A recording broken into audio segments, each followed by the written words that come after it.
Bienvenidos, esto es Radio Sefarad y estas son las noticias. Empezamos un día más con los titulares.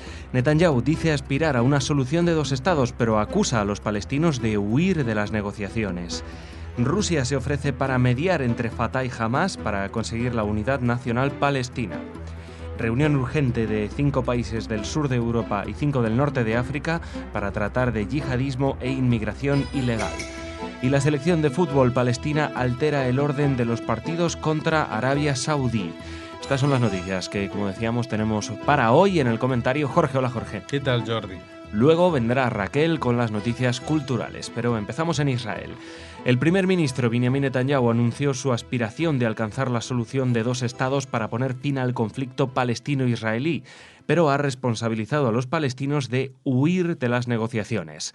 La fórmula, un Estado judío, Israel viviendo en paz con un Estado palestino desmilitarizado. Las declaraciones de Netanyahu se han producido poco después de que el expresidente israelí Shimon Peres le reclamara claridad en su postura sobre la solución de los dos estados desde el Foro de Seguridad de Oriente Próximo. Además de negarse a negociar, la dirección palestina trata de imponer el boicot contra Israel que exige el fin de la ocupación y el derecho al retorno de los palestinos, lo que supone un llamamiento a la eliminación de Israel. Y citó a uno de los líderes del BDS. El objetivo real del BDS es hundir al Estado de Israel. Justicia y libertad para los palestinos son incompatibles con la existencia del Estado de Israel. Hace unos días, la compañía de telecomunicaciones francesa Orange declaró que cesaría sus operaciones en Israel aduciendo cuestiones económicas y no políticas, argumento que no ha convencido a los dirigentes israelíes. Sí, hay una especie de mar de fondo en el cual el tema del boicot realmente está empezando a preocupar en Israel, porque ya se suman a él no solamente grupos más o menos de izquierda, sino empresas importantes podrían llegar a sumarse. Hubo unas declaraciones, y de eso hablasteis en el programa de Por Israel en Voz con Israel Winnicki, del responsable de Orange, que luego se retractó y que seguramente no eran tan inocentes como cabría pensar, no han sido una salida de tono, sino algo que responde a unos intereses, como dice él, cuestiones económicas y no políticas, pero unas cuestiones económicas fundamentadas en lo político. Ahora explico. Las cuestiones económicas es un contrato multimillonario con Qatar, de Orange. Y claro, lo que pasa es que Qatar, las condiciones para que Orange no esté en Israel ya no son cuestiones económicas, sino son cuestiones políticas. Entonces, si bien los franceses de Orange no actúan por razones políticas, sí que su actuación responde, en definitiva, a un móvil de estas categorías. Y otra cosa que llama la atención en esta noticia es que Shimon Peres, nonagenario, ya expresidente, pues no se calla ni bajo el agua y ha sido invitado a un foro sobre seguridad en Oriente Próximo y lo primero que hizo es decir, bueno, pero ¿qué pasa? ¿Por qué no se habla? Porque no hay ya negociaciones. Entonces lo pone a Netanyahu en un brete de tener que explicar de que si no hay negociaciones por culpa de los palestinos, pero realmente es una discusión un poco que viene marcada por esta seguirilla, que diría yo, de declaraciones de Netanyahu, ahora sí dos estados, ahora no dos estados, mientras yo esté no va a haber Estado palestino, pero sí va a haber Estado palestino si estando yo reconocen que es Estado judío, etcétera, etcétera, etcétera. El tema es que Netanyahu políticamente está bastante aislado, no solamente en su relación con Estados Unidos, con Obama y con la Unión Europea, sino también dentro de Israel, a pesar de tener un bloque de gobierno, pues las cosas no las maneja con el mismo triunfalismo que antes y de vez en cuando tiene que hacer una corrección sobre el camino. Yo creo que, por ejemplo, es un poquito fuera de tono de decir que la dirección palestina, al tratar de imponer el boicot, lo que está haciendo es un llamamiento a la eliminación de Israel. Yo creo que eso es algo exagerado y que seguramente los líderes de la oposición se lo harán saber mucho antes que yo. Pero es verdad también que entre lo que es el movimiento del boicot hay una desinformación general porque incluso hemos visto más de una vez a los líderes de la autoridad palestina diciendo de que no hagan boicot a Israel o que no hagan boicot a las producciones de Israel en los territorios en disputa, porque en ellos están trabajando los palestinos. Y si el boicot, digamos, tiene influencia y trasladan esas fábricas a otras zonas, pues ¿qué va a pasar con los trabajadores palestinos? Se van a quedar sin trabajo. El tema más conocido en ese sentido es el de SodaStream, pero no son los únicos. También se ha sabido que los cosméticos del Mar Muerto, que tienen las plantas de producción justamente en esa zona, pues están pensándoselo mucho, si no traerlas unos kilómetros dentro de la línea verde o de fronteras anteriores al 67 y ahorrarse problemas en la comercialización internacional de sus productos. Seguimos. El gobierno de Rusia se ha ofrecido para acoger reuniones de reconciliación entre Al-Fatah y Hamás, en un intento por poner fin al estancamiento en el proceso de unidad. La formación islamista ya ha aceptado la invitación, aunque el partido de Abbas aún no se ha pronunciado al respecto. Hamás ya había aceptado reunirse con Al-Fatah en el Cairo, pero Egipto vetó la entrada al país del alto cargo de la formación Khaled Meshal. Las relaciones entre ambos partidos se han tensado en los últimos meses, a pesar de que formaron un gobierno de unidad en junio de 2014. La semana pasada, el número 2 de Hamás, Ismail Haniyeh, dijo que este ejecutivo no ha mejorado la situación en la Franja de Gaza desde su formación. Así es, Jordi, se ha cumplido un año de este gobierno de unidad nacional que nació apenas unas semanas antes del conflicto armado. O sea que recordemos que esto fue el gobierno de unidad nacional nace en junio, al mismo tiempo que secuestran a estos 3 adolescentes, que jamás dentro del proceso de unidad nacional intensifica su bombardeo de cohetes, que era constante, pero que lo hace todavía mucho mayor, y desata la respuesta israelí a gran escala, que fue el operativo Margen Protector, que en ningún momento la autoridad palestina se ha desmarcado. Es como si todo lo que hubiera pasado en el mundo no hubiera afectado al pacto de gobierno, que en realidad nunca se cumplió, así como nunca se cumplieron las condiciones del cese de fuego que hubo en agosto, entre cuyas condiciones estaba que los pasos fronterizos de Israel con la Franja de Gaza los iba a controlar la autoridad palestina, y todavía no se han hecho cargo de ello. Que la autoridad palestina se iba a encargar de estos pasos fronterizos y de la entrada de material de reconstrucción de Gaza, y el material no ha llegado, las ayudas monetarias de los donantes tampoco han llegado, o si han llegado se han quedado estancadas en Cisjordania, o mejor todavía en las cuentas de Suiza, personales de los líderes. Así que bueno, lo que llama la atención de esta noticia no es que quieran retomar la unidad o que la necesiten o que esté tensa y que dicha unidad nunca se haya formalizado realmente, más allá de en el papel. Es el papel que pretende asumir Rusia en esto. Y que ante todas las propuestas que vienen de Rusia, jamás siempre responde que sí inmediatamente. Lo que nos hace sospechar de que cuando Rusia formula sus propuestas, ya las ha consultado antes con Hamás. Y entonces otra vez esto nos retrotrae a lo que es el área de influencia, este eje de esta tercera o nueva Guerra Fría, tal como la calificó nuestro colaborador Jesús Manuel Pérez Triana, la nueva Guerra Fría, que tienen un bloque a Rusia como patrono de Irán, de Siria, de por supuesto de Hezbollah y también de Hamás, todos estos entes interrelacionados entre sí y patrocinados por Rusia. Y me imagino que el tema que en este caso la autoridad palestina no haya presentado su inmediata disponibilidad para hablar a través de Rusia es que tampoco se fían mucho de los rusos, con los cuales tuvieron décadas de trato antes de las actuales circunstancias en las últimas décadas.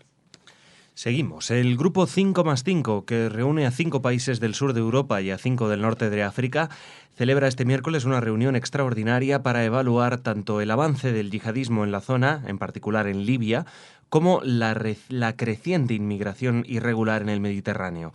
La reunión ha sido convocada con carácter urgente por Francia y en ella participarán los ministros de Defensa de Italia, Malta, Portugal y España, junto a sus homólogos de Marruecos, Argelia, Mauritania y Túnez, además de un enviado del gobierno libio de Tobruk.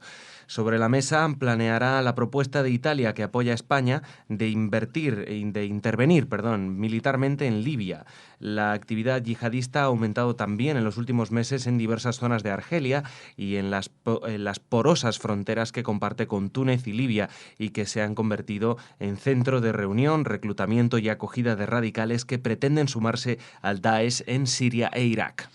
Bueno, un nuevo grupo. Conocíamos el G7, conocíamos el G20, incluso hablamos mucho del 5+1, que son el de los acuerdos de Irán. Aquí tenemos al 5+5. Encantado de conocernos. El 5+5 es un grupo sobre un problema concreto, que es el de la inmigración. Porque fíjate que Malta, Portugal y España, por un lado, no son exactamente los centros de la actividad yihadista. Y tampoco Mauritania es el país que actualmente está en las noticias por el yihadismo. Pero estos Marruecos, Argelia, Mauritania, Túnez y Libia sí que son puntos desde el cual parten las naves de inmigrantes ilegales hacia Europa. La mayoría hoy en día lo hacen a través de Italia, de las costas de Sicilia y de Malta, pero también se han visto afectados Portugal y España, por supuesto, y Francia. Este es el tema del que querrían hablar los europeos, pero hay un tema que también está en la agenda y que a veces eclipsa a todos los demás, que es el tema del yihadismo. Porque un país como Argelia, que está, digamos, como se dice, agarrado con alambres para que no caiga en las manos del yihadismo, al que tiene a las puertas en Túnez y por otra parte en Libia, que son dos países que son frontera oriental del país. Y recordemos que Argelia hace muchos años tuvo un intento de caer en manos del fundamentalismo islámico por vía democrática. Y entonces, bueno, hubo una rebelión, una guerra interior, una guerra civil en la Kabilia, etcétera, etcétera, que no sé si la gente recordará.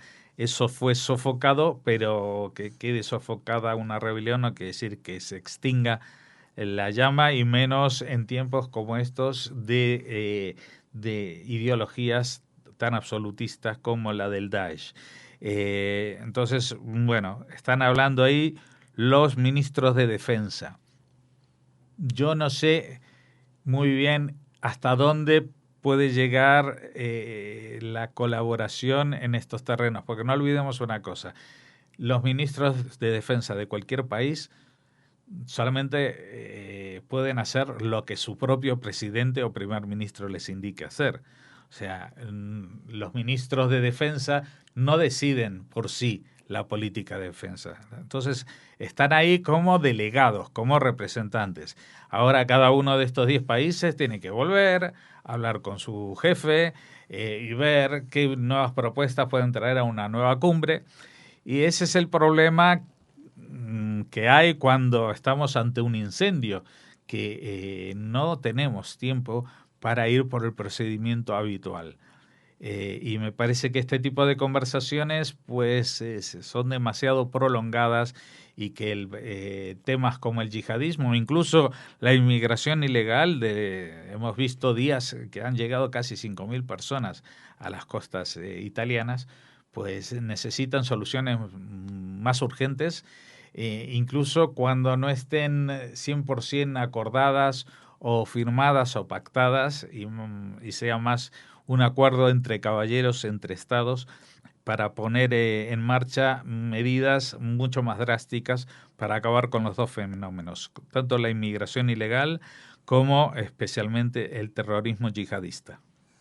Y terminamos hablando de fútbol. Palestina ha renunciado a jugar en su estadio el primer partido ante Arabia Saudí, correspondiente a la segunda ronda de la fase de clasificación para el Mundial de 2018 y la Copa de Asia de 2019, después de que su rival no haya podido viajar por condiciones excepcionales.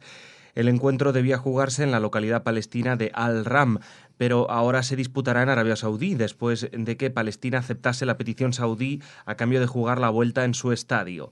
Para jugar en los territorios palestinos, el Combinado Nacional de Arabia Saudí habría tenido que viajar a través de los puntos de control operados por Israel, un país con el que no mantiene relaciones diplomáticas. Sí. Esta noticia es muy llamativa, porque, vamos a ver, la solución que proponen es que como los jugadores de Arabia Saudí por alguna razón dicen que no quieren pasar por los puestos de control, y yo digo, aunque no tengan relaciones diplomáticas, pues existen los visados y existen embajadas intermediarias que facilitarían sin ningún problema la entrada, ¿no? O sea, si Arabia Saudí habla con el consulado japonés, por poner un ejemplo, en Arabia Saudí y decir, oye, ¿nos puedes hablar con los israelíes para que nos dejen entrar cuando vayamos a jugar al fútbol? Seguramente que no habrá ningún problema, seguramente.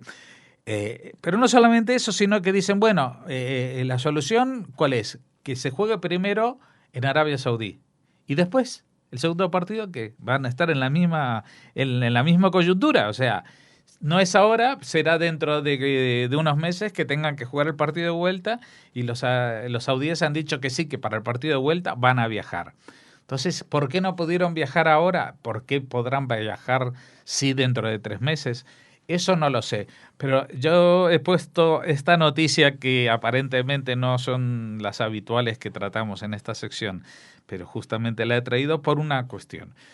Hasta la semana pasada recordarás que había una cuestión con una denuncia de la Federación de Fútbol Palestina en la FIFA, que Israel no dejaba que sus jugadores entrenasen, viajasen, que no les permitían practicar, etcétera, etcétera. Todo esto acabó con un paso atrás del representante palestino, que nunca se supo muy bien por qué dio el paso adelante y por qué después dio el paso atrás, y justo coincidió con el estallido del escándalo de corrupción en la FIFA, con lo cual nadie se acuerda ya de lo que quiso hacer Palestina.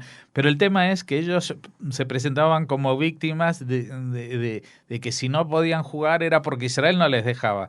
Y ahora están viendo que ellos juegan en una liga en la que los demás no quieren venir a jugar con ellos. Porque estamos otra vez, la noticia no es que Arabia Saudí ha dicho nosotros no pensamos viajar a Israel y por lo tanto que se lleven el partido de los palestinos, que también podría ser una, ¿no? Es decir, nosotros no estamos dispuestos a ir y entonces, bueno, pues no nos presentamos. No, les dicen, vamos a cambiarlo. Primero jugamos en casa, después vamos allí. Lo que te da la pauta es que todo este tema de la discriminación, por lo menos en el terreno futbolístico, yo no voy a entrar ya en el terreno de la alta política, pero en el terreno futbolístico no es más que una excusa para aparecer en los titulares y para presentar combate en absolutamente todos los frentes que se puedan presentar, que así es la política de los últimos meses de la autoridad palestina. En vez de negociar, en vez de acercarse, es machacar a Israel, boicotear a Israel, sancionar a Israel, hablar mal de Israel, difamar, mentir o acusarlo, aunque después no puedan demostrar nada. Gracias, Jorge. Mañana te vemos de nuevo. Ahora Raquel con las noticias culturales.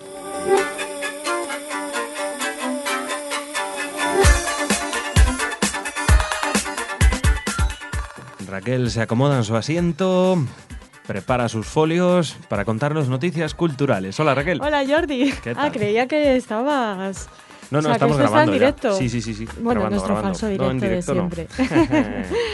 Bueno, pues vengo con una noticia para empezar, que nos habla de una reunión de representantes de diferentes comunidades sefardíes que llegan de Francia, Canadá, América Latina e Israel. Podrán oír más de esto en nuestro programa de actualidad, donde Jorge Rosenblum entrevista a André Deri, uno de estos representantes. Bueno, van a acudir a Córdoba en el marco de unas jornadas de temática judía denominadas Al Sur de Sefarad.